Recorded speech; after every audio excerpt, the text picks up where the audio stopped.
चलें जी सर, एक और क्वेश्चन देखते हैं हम एक्टिविटी बेस्ड कॉस्टिंग का। और मैं समझता हूं कि ये एक इंतहाई हल्का सवाल है। हल्का इन द सेंस ये कि यार इसमें बहुत सारी चीज़ें फाइनल लेवल पे एग्जामिनर जो है वो बाज़ औक़ात ऐसे फजूल सवाल बना देता था पास्ट में, कि उसमें ना सर होता था ना पैर होता था। तो एक इस तरह का सवाल मैंने सोचा कि मैं आपको करा दूं, इन केस अगर आ जाए इस तरह का सवाल तो आप उसके लिए मेंटली रेडी हो। तो इस सवाल में मेरे बड़े एतराज़ात हैं। ये सवाल है बहुत आसान, लेकिन इसमें बैठ के असम्पशंस बहुत सारी लेनी है। ठीक है, आए ज़रा इसको देखते हैं हम। ये कह रहे Wilson industries limited had been using a single overhead rate based on machine hours for determining the cost of its products. ये वो बात इसने की है कि कंपनी यूज करती आ रही है कौन सा रेट, मशीन आवर्स की बेसिस पे। अब देखें, ये चीज़ याद रखिएगा, मैंने आपको बताया भी था कि एक कंपनी का जो करंट ओवरहेड एलोकेशन करने का बेसिस हो, आपने एक्टिविटी बेस्ड कॉस्टिंग में भी उसको इस्तेमाल करना है उन सारी कॉस्ट के लिए जिसका कोई कॉस्ट ड्राइवर नहीं है। आमतौर पे एक्टिविटी बेस्ड कॉस्टिंग में हर कॉस्ट के लिए आपको बताया जाएगा, हर एक्टिविटी की कॉस्ट होगी कि भाई उसका कॉस्ट ड्राइवर है। लेकिन कुछ कॉस्ट ऐसी होंगी, कुछ एक्टिविटीज ऐसी होंगी जिसका कोई ड्राइवर नहीं होगा, तो उस पर आपने वही ड्राइवर यूज करना है जो डिफॉल्ट ड्राइवर कंपनी अपने करंट मैकेनिज्म में इस्तेमाल कर रही है। कंपनी अगर यहां पर लेबर आवर्स की बेसिस पे ओवरहेड एलोकेट कर रही होती तो नीचे अगर मुझे कोई ऐसी एक्टिविटी या कॉस्ट मिलती जिसका कोई कॉस्ट ड्राइवर नहीं है, मैं लेबर आवर्स की बेसिस पे उसको एलोकेट करता। यहां कंपनी किस बेस पे एलोकेट करी कॉस्ट को, मशीन आवर्स। तो नीचे जब मैं जाऊंगा और मुझे कोई कॉस्ट नजर आएगी जिसका कोई एलोकेशन बेसिस नहीं होगा, मैं उसको किस बेस पे एलोकेट करूंगा, machine hours. Very good sir. फिर the company has recently reviewed its marketing strategy and has appointed a separate product manager for each of the products. हमने जी प्रोडक्ट मैनेजर अपॉइंट कर दिए हैं हर एक प्रोडक्ट के लिए। Two of the product managers are not satisfied with the method of costing. दो को शायद कॉस्ट ज्यादा एलोकेट हो रही हो तो उनकी हट गई। उन्होंने कहा यार इतनी कॉस्ट अगर हमें एलोकेट होगी पुराने वाले मेथड से तो भैया हम तो कभी प्रॉफिट में ही नहीं आ पाएंगे। तो क्या किया उन्होंने पूछा मैनेजमेंट अकाउंटेंट से कि अल्लाह के वास्ते इसको जरा देख लो, ज्यादा अप्रोप्रिएट मेथड ले आओ। दो ने कहा है इसका मतलब है पुराने मेथड में मसला क्या है, कॉस्ट जो एलोकेट हो रही है प्रोडक्ट्स को, कुछ को ज्यादा एलोकेट हो रही है, कुछ को कम एलोकेट हो रही है। डन। आए जरा दोस्त, ये है सर हमारे प्रोडक्ट्स। ठीक है जी, W, X, Y और Z, ये है इनकी कॉस्ट पर यूनिट। ठीक है जी, कॉस्ट पर यूनिट है नहीं, बिल्कुल ठीक है जी। अब देखें इसमें जो ये ओवरहेड एलोकेट हुए हैं ना, ये वाले ये एलोकेट हुए हैं on the basis of machine hours. ठीक है जी, on the basis of machine hours. ठीक है जी, आगे बढ़ते हैं हम जनाब।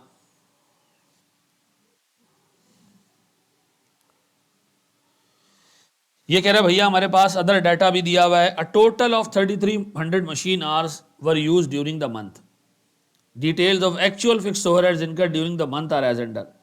ठीक है जी, यही 1980000 पहले 3300 आवर्स की बेसिस पे इन प्रोडक्ट्स को एलोकेट हुए हैं। ठीक है जी, किस बेसिस पे, labour hours, sorry machine hours की बेसिस पे। अब वो कह रहे हैं मशीन आवर्स की बेसिस पे नहीं करना है इसको, आप कोई अलग बेसिस निकालें, एक्टिविटी बेस्ड कॉस्टिंग के हिसाब से चलें। अच्छा, इस बंदे ने काम ये किया है कि इनडायरेक्ट लेबर का ब्रेकअप भी दिया हुआ है। इनडायरेक्ट लेबर का ब्रेकअप दिया हुआ है 3 खर्चों में। ठीक है जी, 3 किस्म की सैलरीज है इनडायरेक्ट लेबर के अंदर। कुछ सैलरीज जो है वो सुपरवाइजर और फोरमैन की है, ये प्रोडक्शन डिपार्टमेंट में काम कर रहे होते हैं। कुछ टाइम कीपिंग डिपार्टमेंट की है, ओवरहेड डिपार्टमेंट है ये भी, और कुछ क्लीनर्स और मेंटेनेंस स्टाफ की है। ठीक है जी, अब वो कह रहा है भैया ये सारी कॉस्ट आपने एलोकेट करनी है किस बेसिस पे, किस बेस पे एलोकेट करनी, एक्टिविटी बेस्ड कॉस्टिंग की बेसिस पे। अब ऊपर बेसिस दी हुई, हाँ को 3-4 बेसिस ऊपर आपको निकल आएंगी। ये 3-4 बेसिस जहां जहां यूज हो जाए यूज कर लो, जो बाकी बच जाए उसको मशीन आवर्स की बेसिस पे एलोकेट कर देना। ठीक है जी, खर्चे हमने एलोकेट करने कोई 1 2 3 4 5 6 7 खर्चे। अब आपने देखना है भाई इन 7 खर्चों में भी मसला है। पहले वाले खर्चे के ब्रेकअप है 1 2 3, तो आप पहले वाले को 3 काउंट कर लो, तो 3 4 5 6 7 8 9 खर्चे आपने एलोकेट करने।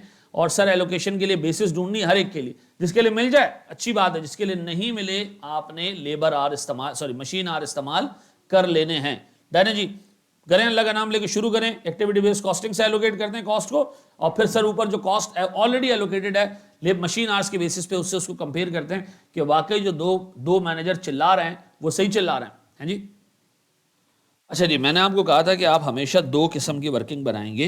एक वर्किंग आप बनाएंगे जी allocation of cost,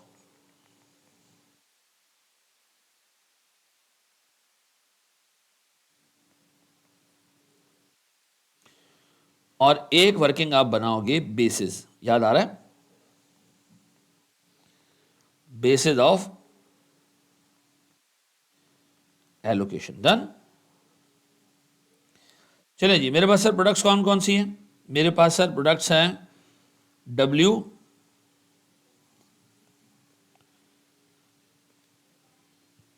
W, sir मेरे पास एक्स, मेरे पास वाई, और मेरे पास जेड। ठीक है जी, एक एक करके कॉस्ट को उठाओ, एलोकेट करना शुरू करते हैं। अच्छा, पहले ऊपर देखो बेसिस क्या दी हुई, यूनिट्स दिए हुए हैं, ले लेते हैं जनाब हम ये भी इसी तरह।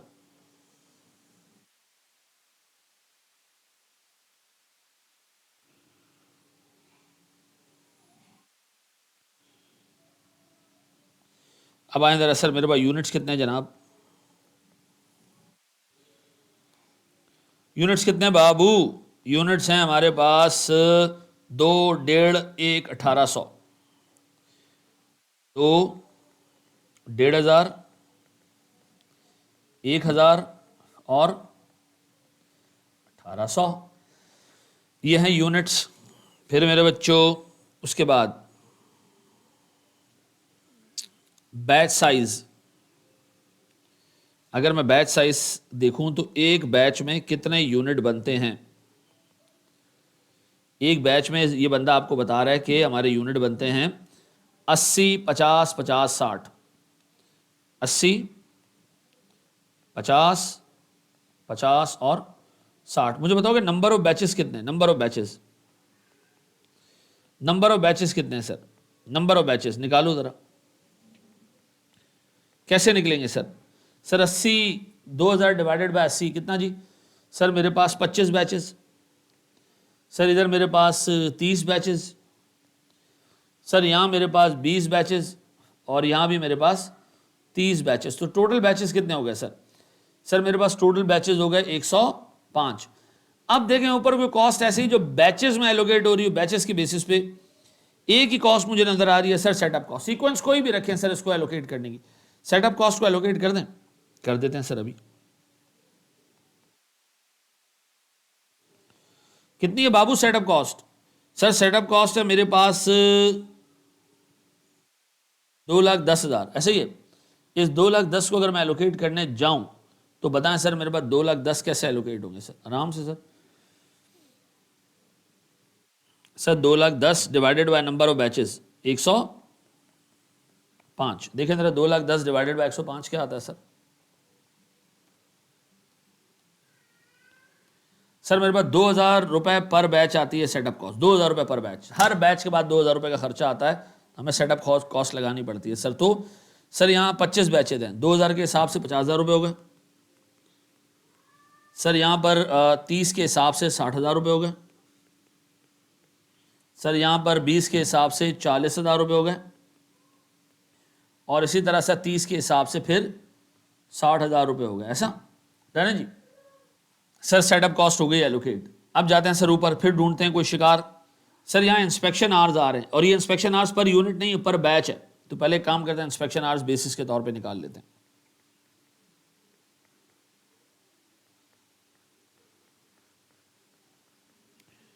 पर बैच कितना कितना जी? सर 20, 30, 30, 20, 20, 30, 30 और 20, इसको मल्टीप्लाई करते हैं नंबर ऑफ बैचेस से। टोटल आवर्स कितने जी? 20 इंटू 25 500 हो जाएंगे, 30 इंटू 30 900 हो जाएंगे, 30 इंटू 20 600 हो जाएंगे, और ये भी शायद 600 हो जाएंगे। ऐसा तो ये कितने होते हैं सर मेरे पास टोटल? 2600 आवर्स। 2600 आवर्स हो गया सर। अब इस 2600 आवर्स की बेसिस पर हमने क्या एलोकेट करना है? इंस्पेक्शन कॉस्ट वो कितनी है जी? 3,12,000। तो 3,12,000 को जरा डिवाइड करो, कितने थे जी? 2600 आवर्स से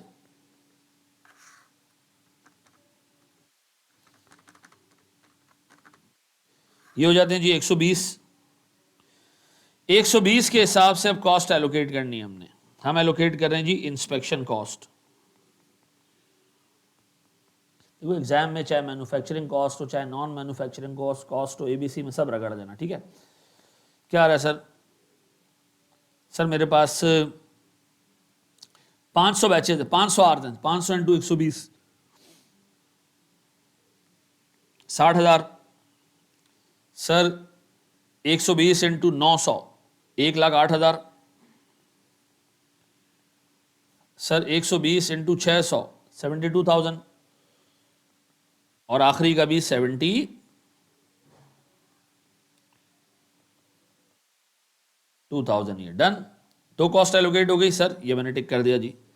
इंस्पेक्शन फारिग। फिर number of orders, purchase orders, यानी सर नंबर ऑफ ऑर्डर्स हमने जो मंगवाए, ठीक है जी, जो ईओक्यू में नंबर ऑफ ऑर्डर्स होते थे 10, 6, 8 और 8, यही बेसिस है सर।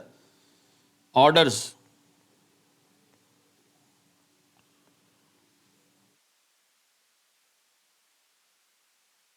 10, 6, 8 और 8, ऐसे ही 10, 6, 8, 8। अब इस बेसिस पे आपने एलोकेट करना है। सर मेरे पास परचेज डिपार्टमेंट की कॉस्ट 1,44,000, तो 1,44,000 divided by total number of orders हैं वो 32 हैं। 32 हैं। क्या आ रहा है सर मेरे पास? सर 4,500 रुपये, 4,500 रुपये, 4,500 रुपये पर order ji.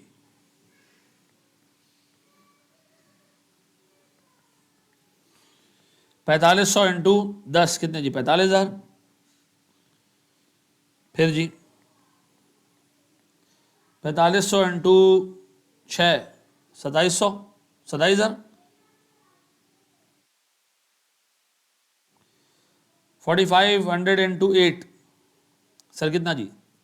36,000 and then eventually 36,000 यहाँ भी ऐसा। तो सर मेरे पास प्रोडक्शन जो परचेज डिपार्टमेंट की कॉस्ट है ये एलोकेट हो गई, 3 खर्चे एलोकेट हो गए। अब और सोचो सर और क्या होना चाहिए सर? सर इनडायरेक्ट मटेरियल कोई बेसिस नहीं गिवन है, कोई बेसिस गिवन नहीं। इनडायरेक्ट लेबर, इनडायरेक्ट लेबर में वो कह रहा है सुपरवाइजर एंड फोरमैन सैलरी, ये आप लेबर आर की बेसिस पे एलोकेट कर सकते हो, क्योंकि सुपरवाइजर जितने ज्यादा होंगे लेबर उतने ज्यादा होंगे, जितने ज्यादा लेबर होंगे उतने ज्यादा सुपरवाइजर होंगे। तो लेबर आर्स की बेसिस पे कॉस्ट एलोकेट हो सकती है कितनी सर?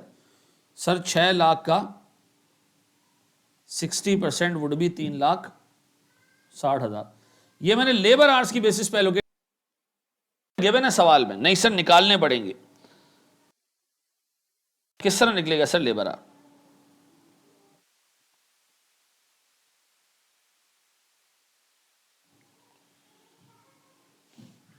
सर लेबर की कॉस्ट गिवन है 22 रुपये पर आवर के हिसाब से, तो इन सबको अगर मैं 22 से डिवाइड कर दूं तो मेरे पास सर हर प्रोडक्ट के लेबर आवर्स निकल आएंगे। देखिए जरा कितना आता है sir, 286 divide by 22, 308 divide by 22, labour hours देखें पर यूनिट कितने आते हैं, कितने जी? सर मेरे पास 286 divide by 22 and so on, कितना आ रहा है देखो लेबर आवर्स? 13, 14, 10, 20।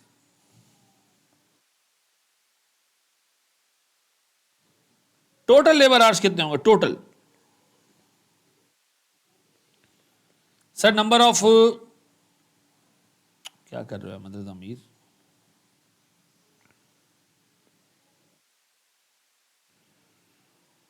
टोटल किस तरह निकालूं सर? 13 इंटू 2,000 कितने जी? 26,000 घंटे लेबर के। सर 14 इंटू 1500 कितने जी? 21,000 लेबर आवर्स, फिर 10,000 लेबर आवर्स और फिर 36,000 लेबर आवर्स, ऐसे ही।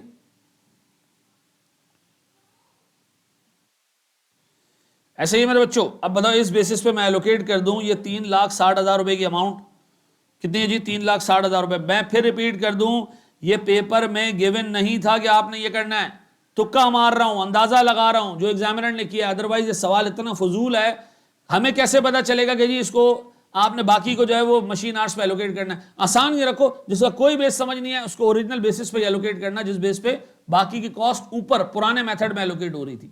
डन। अब बताएं जी क्या करूं मैं, इस 3,60,000 को इतने नंबर ऑफ आवर्स हैं, कितने ही है सर?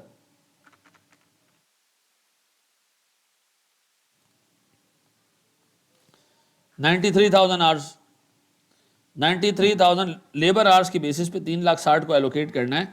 तो बताएं मेरे पास sir indirect labour supervisory salaries कितना जी? एलोकेट करो जरा, अंदाजे से एलोकेट करो सर। 26, 21, 10 और 20 के रेशो में सर मेरे पास ये कॉस्ट आएगी अराउंड 1,00,645। सर ये काम करें निकाल लें नीचे, कॉस्ट कितनी है जनाब मेरे पास? 3,60,000 डिवाइडेड बाय कितना जी? 93,000। देखिए पर आवर कितना निकल रहा है साहब किताब?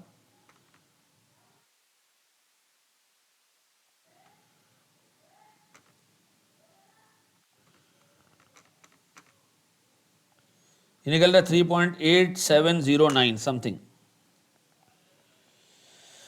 यह पर आवर 26,000 घंटों से मल्टीप्लाई करोगे तो डब्ल्यू की कॉस्ट आ जाएगी। 21,000 घंटों से मल्टीप्लाई करोगे तो 81,290। इसी तरह से 10,000 घंटों से मल्टीप्लाई करोगे तो 38,710। पक्का? फिर जी सर मेरे पास आखिरी वाला 139,355। अब बताएं कौन कौन सी कॉस्ट ऐसी हैं जो रह गई हैं, जो एलोकेट नहीं हो सकी। एक तो ये रह गया sir indirect material, indirect labour, sorry indirect labour के अंदर ये 40% का पार्ट, इनडायरेक्ट मटेरियल, इलेक्ट्रिसिटी और अदर्स। इन सबको आप ऐड कर लो क्योंकि और तो कोई बेसिस बची नहीं है सवाल में। ठीक है जी, तो हमें काम करते हैं, हम अदर कॉस्ट निकाल लेते हैं सर। अदर कॉस्ट में हमारे पास सर इनडायरेक्ट मटेरियल है, कितने का जी? 3,63,000। ओवरहेड है सर ये भी। फिर हमारे पास इनडायरेक्ट लेबर का 40% है, 60% तो हो गया ना लेबर की बेस पे एलोकेट है, और ये दोनों का डायरेक्ट लेबर से कोई ताल्लुक नहीं है सर। तो 20, 40%, तो निकालें जरा 6 लाख का 40% कितना होता है? 2,40,000 सर। फिर इलेक्ट्रिसिटी कितना जी? ये वैसे ही इलेक्ट्रिसिटी वाकई सही है कि मशीन आवर्स पे एलोकेट होना चाहिए। अदर्स ये भी मशीन आवर्स पे एलोकेट होना चाहिए। देखो इस पे जेन्युइनली जो मशीन आवर पे जाने चाहिए ना वो ये होगा सर, वो ये भी हो सकता है कि क्लीनर और स्वीपर्स, ये भी जा सकता है इनडायरेक्ट लेबर का। ये दो हमने ज़बरदस्ती लेबर आवर की बेसिस पे एलोकेट किए, सॉरी मशीन आवर की बेसिस पे एलोकेट किए। ये दो जा सकते हैं मशीन आवर्स की बेसिस पे। क्यों? मशीन रिलेटेड काम के ओवरहेड्स हैं, ऊपर वाले और नीचे वाला 363 और 151, ये दो ऐसे ओवरहेड्स हैं जिनको लेबर आवर्स की, सॉरी मशीन आवर्स की बेसिस पे हम लेके जा रहे हैं क्योंकि हमारे पास और कोई बेसिस नहीं है। देखिए कंपनी ऑलरेडी मशीन आवर्स की बेसिस पे कॉस्ट एलोकेट करी थी, इलेक्ट्रिसिटी होना मशीन आवर्स पे चाहिए। सर मेरे पास ये जो कीपिंग डिपार्टमेंट है और मेंटेनेंस डिपार्टमेंट है, ये मशीन ही का काम देख रहे तो कीपिंग डिपार्टमेंट वैसे सर लेबर का काम देखता है, लेकिन एक एग्जामिनर ने जो है ना वो ठोक दिया इसको ओवरहेड्स के अंदर ही। ठीक है, जाने तो खैर को मसला नहीं है, वैसे आमतौर पर सर इसको भी बंदा लेबर आवर्स की बेसिस पे एलोकेट कर सकता था। ठीक है, अब बताएं जो बच गए वो हम मशीन आवर्स की बेसिस पे एलोकेट कर रहे हैं। टोटल खर्चा है कितना सर? ये 363, 240, 2 लाख और 151, कितना होता है सर? ये 954,000। ये 954,000 हमने मशीन आवर्स की बेसिस पे एलोकेट करने हैं। मशीन आवर्स हैं कितने?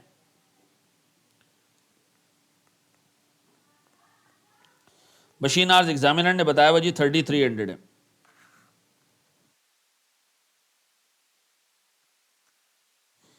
यह आता है सर मेरे पास 289.09। ऐसा जी। अब बताओ ये मैंने एलोकेट करना है मेरे बच्चों इन चारों को, लेकिन इसके लिए मुझे चारों प्रोडक्ट्स की मशीन आवर्स अलग अलग भी चाहिए, वो निकालने जा रहा हूं मेरे बच्चों में। अब बताएं जी मेरे पास मशीन आवर्स कितने होंगे, इसके लिए मुझे एक वर्किंग करना पड़ेगी। देखिए हमें ये मालूम करना होगा कि कितने machine hours A B W X Y और जेड पे लगते हैं। इसको मालूम करने के लिए ना हमें अपना पुराना तरीका यूज़ करना पड़ेगा कि कंपनी की टोटल कॉस्ट थी कितनी सर जब ओवरहेड एलोकेट करने हम निकले थे। कंपनी की टोटल कॉस्ट थी 1,98,000 और कंपनी इसको एलोकेट करती थी लेबर आवर्स की, सॉरी मशीन आवर्स की बेसिस पे। बार बार मुंह में लेबर आवर आ रहा है, पता है क्यों? मजदूर के बच्चे हम सर। उन टोटल ओवरहेड जो थे ना, टोटल ओवरहेड जो थे वो थे 1,98,000। ठीक है, और हमारे पास मशीन आवर्स हैं 3300। अगर इसको हम डिवाइड कर दें ना 3300 से, तो मेरे पास 1980,000 डिवाइडेड बाय 3300, ये आता है सर मेरे पास 600 रुपये पर आवर। 600 रुपये पर आवर था हमारा OAR। डन। अब 2 मिनट के लिए खुद सोचो, प्रोडक्ट W पे जो ओवरहेड एलोकेट हुआ है वो 240 का एलोकेट हुआ है। 400, 360 और 300, 240, 400, 360, 300, 240, 400, 360 और 300। ये है मेरे पास सर W, X, Y और Z का है पर यूनिट ओवरहेड। ऐसा एक बात बताओ, अगर 600 रुपये पर आ रहा है और पर यूनिट सिर्फ 240 है, तो बताओ एक यूनिट कितने घंटे में बनता होगा? 240 डिवाइडेड बाय 600, कितने घंटे में एक यूनिट बनता होगा? सर एक यूनिट बनता होगा अराउंड 0.4 आवर्स में, 0.4 मशीन आवर्स। इसी तरह सर 400 डिवाइडेड बाय 600, बताएं ये कितने कितने टाइम में बनता होगा? सर ये बनता होगा 2/3 आवर्स में, यानी 0.667 घंटे में। ये 360 डिवाइडेड बाय 600, ये बनता होगा अराउंड 0.6 आवर्स में, और ये बनता होगा सर मेरे पास 0.5 आवर्स में, आधे घंटे में। इसका मतलब है ये आ गए जी मशीन आवर्स, एक यूनिट के मशीन आवर्स आ गए। चेक भी कर सकते हो सर, ठीक है जी, कि 0.4 को अगर मैं 600 मल्टीप्लाई करूं तो सर इसके ओवरहेड आ जाएंगे। 0.67 से मल्टीप्लाई करूं तो ये आ जाएगा, 0.5 से मल्टीप्लाई करूं तो ये आ जाएगा, 0.6 से मल्टीप्लाई करूं तो ये आ जाएगा। ये मशीन आवर्स से भाई जो इनके लग रहे थे। अब मुझे बताएं टोटल मशीन आवर्स कितने लग रहे हैं sir? Machine hours per unit निकाल लो पहले। ये आ गए जी 0.4, 0.667, 0.6 और 0.5। टोटल मशीन आवर्स कितने लगेंगे सर? देखिए sir number of units given है, number of units 2000 into 0.4, 2000 into 0.4 कितने जी? 2000 into 0.4, 1500 into 0.67। Total machine hours निकाल लो सर, कितने निकल रहे देखें total machine hours. Sir 800, that is 0.4 into 2000। Sir 0.67 into 1500 कितना जी? 1000। फिर जी यहां पर सर 600, 1000 इंटू 0.6 और 1800 into 0.5, 900। Sir total machine hours कितने हो गए जनाब? 3300। ऐसा इस बेसिस पे हमने पुरानी कॉस्ट एलोकेट की थी। अब जो बाकी मानदा कॉस्ट एबीसी में बच रही है, कितनी है वो? जो बाकी की कॉस्ट बची हुई एबीसी में सर 954,000 को आप एलोकेट कर दें सर। 289.08 है। अब नंबर ऑफ आवर्स आपने निकाल लिया 800, 1000, 600, 900। 800, 600, 800 एक प्रोडक्ट पे लगे 900, सर 800, 600, 900 मल्टीप्लाई करें सर इसको, और बताएं मेरे बच्चों मेरे पास अदर कॉस्ट कितनी आती है सब मिला जुला के। सर मैं मल्टीप्लाई करने जा रहा हूँ 289.08 को 800 से। 289.08 को जब मैं 800 से मल्टीप्लाई करूंगा तो मेरे पास ये आएगा सर 231, 273।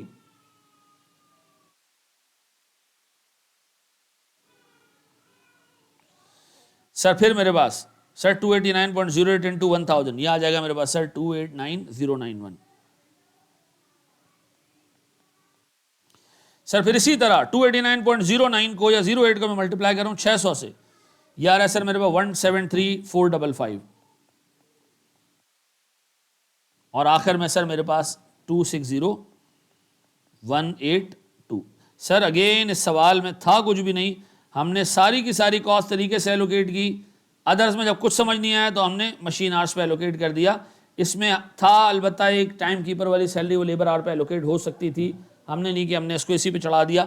सर क्या आ रहे 486,918, फिर ये 565,381, फिर है सर मेरे पास 360,164, फिर है मेरे पास सर 567,537। और सर मैंने सारी की सारी कॉस्ट एलोकेट कर दी। अब मैं पर यूनिट कॉस्ट भी अगर निकालना चाहूँ तो सर मैं इसको डिवाइड कर सकता हूँ नंबर ऑफ यूनिट से। सर 2000 नंबर ऑफ यूनिट्स हैं, इससे डिवाइड कर सकता हूँ। मुझे बताएं सर मेरे पास सबकी अगर मैं नंबर ऑफ यूनिट से डिवाइड कर दूँ तो मेरे पास क्या कॉस्ट आ रही है?